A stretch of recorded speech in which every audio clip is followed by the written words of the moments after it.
Uncle, এটা 6 copy xerox করে দিন। স্নেহা বলল, এই নাও, 6 টাকা দেবে।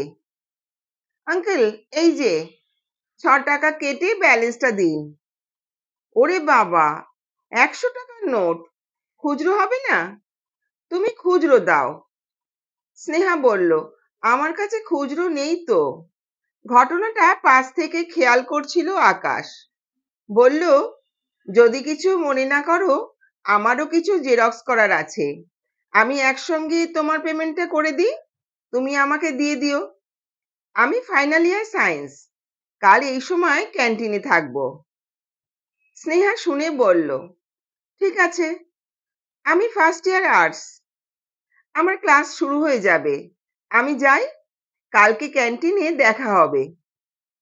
পরের দিন ক্যান্টিনে স্নেহা টাকাটা ফেরত দিতে গেলে আকাশ বলে, থাক না ধারটা, তাহলে এই অজুহাতে সম্পর্কটাও থাকবে আর দেখাও হবে।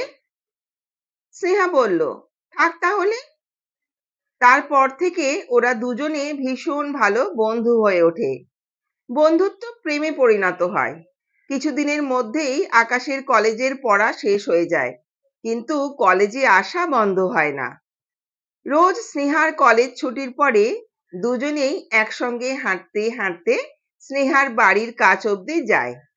স্নেহা বাড়ি ঢুকে গেলে আকাশ নিজের বাড়ি চলে আসে। এইভাবে চলতে থাকে। এখন আকাশ চাকরির চেষ্টা করছে, যদিও আকাশের বাবার ব্যবসা, কিন্তু তিনি মনে প্রাণে চান আকাশ চাকরি করুক। কারণ ব্যবসার যা অবস্থা, তাতে জীবন ধারণ করা ক্রমশ অসম্ভব হয়ে যাচ্ছে।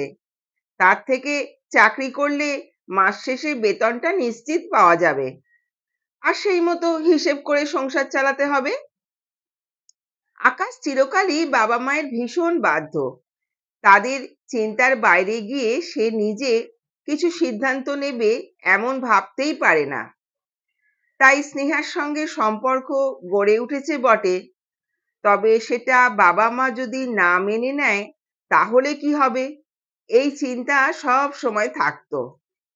তবুও স্নেহার সঙ্গে মিশতে মিশতে ওর প্রতি একটা দায়িত্ববোধ অনুভব করে। একটা চাকরি জোগাড় করতে হবে, যত শীঘ্রই সম্ভব নিজের পায়ে দাঁড়াতে হবে। তারপর বাবা মাকে স্নেহার কথা বলা যাবে। এদিকে স্নেহার পড়াশোনা চলছে, আকাশের উপর নির্ভরতাও বাড়ছে। তৈরি হচ্ছে নতুন নতুন স্বপ্ন দেখা, নতুন জীবনের স্বপ্ন দেখা। মনে মনে ঠিক করে ফেলেছে, বিয়ে যদি করতে হয় তবে আকাশকেই করবে, তা না হলে বিয়ে করবেই না। কিছুদিনের মধ্যেই আকাশ একটা ভালো চাকরি জোগাড় করে ফেললো। শুনে স্নেহা ভীষণ খুশি। এবার তাহলে মাকে আকাশের কথা বলা যাবে। স্নেহা আকাশকে বলল, আমি ভাবছি মাকে আমাদের সম্পর্কের কথা বলবো। আমি জানি মা বাবা আমার পছন্দ কখনো না বলবে না। কি বলো, মাকে বলি তাহলে? আকাশ বলল, এখনই বলবে? আর কিছুদিন বাদে বললে ভালো হতো। স্নেহা বলল, না, বলেই দিই, তাহলে ওনারা আর আমার বিয়ে নিয়ে চিন্তা করবেন না। আকাশ বলল, ঠিক আছে, বলো তাহলে। স্নেহা ওর মাকে আকাশের ছবি দেখালো আর ওর বিষয়ে যেটুকু জানে সবই বলল। স্নেহার মা বললেন, ঠিক আছে, তুই তাহলে সামনের রবিবার আমাদের বাড়িতে আসতে বল। ওকে সেদিন আমাদের বাড়িতেই খেতে বলিস। আমি তোর কাকা কাকিমা, জ্যাঠা জেঠিমা, ওনাদেরও আসতে বলি। সবাই একসঙ্গে বসে কথাবার্তা বলে নেব। তারপর একদিন আমরা আকাশের বাড়ি গিয়ে ওর বাবা মায়ের সঙ্গে কথাবার্তা বলে আসব। শুনে স্নেহার খুব আনন্দ। তাড়াতাড়ি আকাশকে ফোন করে রোববার আসতে বলল। আকাশ শুনে বলল, ঠিক আছে, তাহলে রবিবার তোমাদের বাড়ি যাচ্ছি। আজ রবিবার। স্নেহার ভীষণ আনন্দ হচ্ছে, আবার টেনশনও হচ্ছে। ভগবান, ভালোই ভালোই সবকিছু মিটে যাক। কি জানি কাকু জেঠু কি আবার জিজ্ঞাসা করবে। ভীষণ টেনশন হচ্ছে। দেখতে দেখতে কাকা কাকিমা জ্যাঠা জেঠিমা সবাই চলে এসেছে। রান্না প্রায় শেষের দিকে। আকাশ 2টোর মধ্যে আসবে বলেছে। স্নেহা শুধু ঘড়ির দিকে দেখতে দেখতে ভাবছে কখন 2টো বাজবে আর আকাশ আসবে। 2টো বেজে গেল, 2:30, 3টে, কিন্তু আকাশ তো আসছে না। স্নেহা আর ধৈর্য রাখতে পারছে না। ওদিকে মা জিজ্ঞাসা করছে, কিরে কখন আসবে? সবাই খেতে বসবে, তুই ফোন করে দেখ একবার। স্নেহা ফোন করলো, ফোন বেজে গেল কিন্তু কেউ ধরলো না। স্নেহা কিছুতেই বুঝতে পারছে না এমন কেন হচ্ছে। ওদিকে দেরি হয়ে যাচ্ছে বলে মা সবাইকে জোর করে খেতে বসিয়ে দিয়েছে, কিন্তু আকাশ আর এলো না।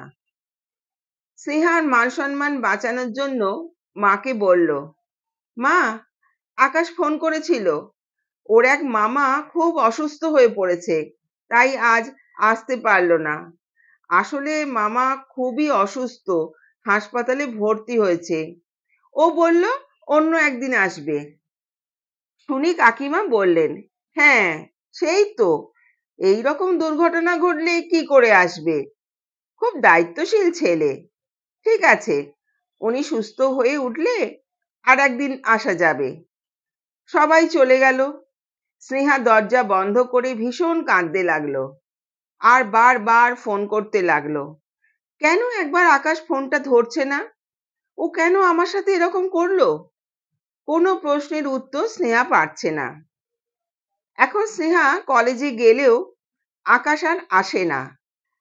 আস্তে আস্তে স্নেহা নিজেকে সামলে নিয়েছে, পড়াশোনায় মন দিয়েছে। কলেজের পড়া শেষ করে MBA করে একটা চাকরি জোগাড় করেছে, পোস্টিং পুনেতে। এই প্রথম স্নেহার বাবা মাকে ছেড়ে একা অন্য কোথাও শহরে আসা। সেখানে সবাই অপরিচিত। অফিস থেকে 15 দিনের জন্য থাকার ব্যবস্থা করে দিয়েছে। তার মধ্যে নিজেকে থাকার ব্যবস্থা করে নিতে হবে। একা একটা ফ্ল্যাটে ভাড়া নিয়ে থাকতে গেলে অনেক খরচ হয়ে যাবে, তাই কোথাও পেইং গেস্ট হিসেবে থাকবে বলে ঠিক করলো। অবশেষে একটা পাওয়া গেল। পুরো বাড়িটাই পিজি। 4তলা বাড়ির ওপরে 2টি ফ্লোর ছেলেদের আর নিচের 2টো মেয়েদের। সবকিছু দেখে শুনে স্নেহার খারাপ লাগলো না, এখানেই থাকবে ঠিক করলো। এখন ওখান থেকেই অফিস করে। কাজের চাপের সময় কেটে যায়। যদি কোনো সময় ছুটি পায় তো অফিস কলিগদের সঙ্গে আড্ডা মেরে সময় কাটায়। বাবা মা রোজ ফোন করে। মাঝে মাঝে বিয়ের প্রসঙ্গ তুললে স্নেহা এড়িয়ে যায়। একদিন স্নেহা অফিস থেকে ফিরে সিঁড়ি দিয়ে উঠে নিজের রুমে যাচ্ছে। হঠাৎ ওপর থেকে খুব তাড়াতাড়ি কে যেন ওর পাশ দিয়ে নেমে গেল। স্নেহার শরীরে বিদ্যুতের মতো তরঙ্গ খেলে গেল। পারফিউমের গন্ধটা একদম আকাশের ব্যবহার করা পারফিউমের মতো। তবে কি আকাশ? স্নেহা বারান্দায় দাঁড়িয়ে রইল, দেখি আবার ওপরে আসে কি না। না, অনেক রাত হয়ে গেল, আমার মনের ভুল, অন্য কেউ হবে। ঘরে গিয়ে শুয়ে পড়ল, কিন্তু মন কিছুতেই মানছে না। বারবার মনে হচ্ছে ও যেন আকাশ হয়। ভগবান, একবার ওর সঙ্গে দেখা করিয়ে দাও, আমার প্রশ্নের উত্তর খুঁজে দাও, আর কিছু চাই না। সত্যি ভগবান স্নেহার মনের বাসনা পূর্ণ করলো। এই রকমই আর একদিন স্নেহা অফিস থেকে ফেরার পথে দেখলো আকাশ গেটের সামনে দাঁড়িয়ে ফোনে কারোর সাথে কথা বলছে। স্নেহা আকাশের সামনে এসে দাঁড়ালো। স্নেহাকে দেখে আকাশ ফোনটা কেটে দিল। স্নেহা আকাশের দিকে তাকিয়ে রইল। কোনো প্রশ্ন আজ আর নেই, শুধু 2 চোখ দিয়ে জল বেয়ে পড়ছে। আকাশও বাকরুদ্ধ, কি উত্তর দেবে স্নেহাকে?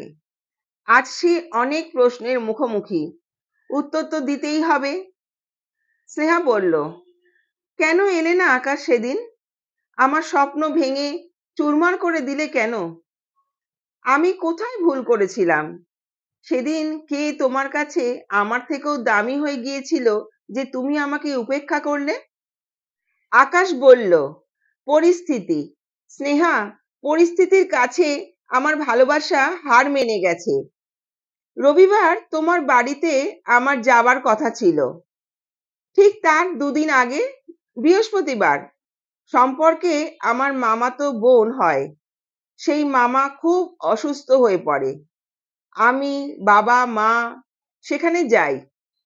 মামা শেষ নিঃশ্বাস ত্যাগ করার আগে আমার হাতে জল খেতে চায়।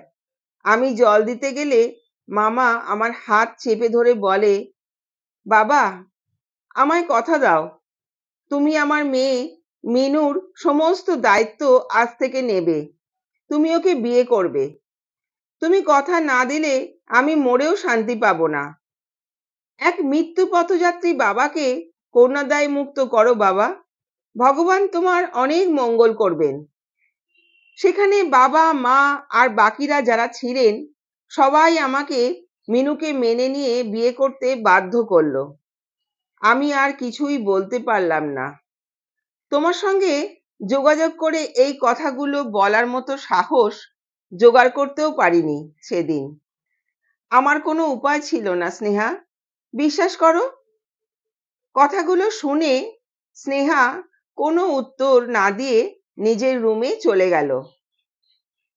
বন্ধুরা, এই ধরনের আরো গল্প শোনার জন্য আমার চ্যানেলটাকে সাবস্ক্রাইব করো, পাশে থেকো, আর গল্পটা ভালো লাগলে লাইক ও শেয়ার করো। ধন্যবাদ।